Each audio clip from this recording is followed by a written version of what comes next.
اگر آج آپ کا دل بہت تھک گیا ہے، اگر آزمائشیں ختم ہونے کا نام نہیں لے رہی ہیں، تو اللہ پاک سے آج ایسے مانگیں جیسے یعقوب علیہ السلام نے صبر کیا، یوسف علیہ السلام نے اندھیرے کنویں میں امید رکھی، اور میرے نبی صلی اللہ علیہ وآلہ وسلم نے غار میں کامل یقین رکھا۔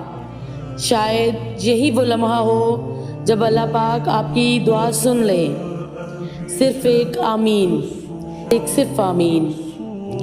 اے میرے پیارے اللہ پاک، آج میں تیرے سامنے اپنا دل کھول کر بیٹھ گئی ہوں۔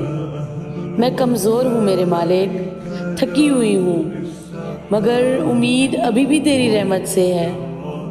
اے اللہ، مجھے وہ صبر عطا فرما جو تو نے یعقوب علیہ السلام کو عطا فرمایا تھا، جب وہ برسوں اپنے بیٹے کی جدائی میں روتے رہے مگر پھر بھی تیرا شکوہ نہ کیا۔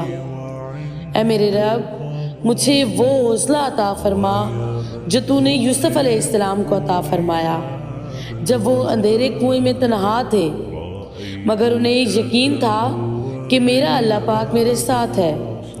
اے میرے مہربان رب، مجھے وہ سکون اور یقین عطا فرما جو تو نے میرے نبی پاک صلی اللہ علیہ وآلہ وسلم کے دل میں رکھا جب وہ غار میں تھے، دشمن قریب آ چکے تھے مگر ان کا یقین یہی تھا کہ غم نہ کرو، بے شک اللہ پاک ہمارے ساتھ ہے۔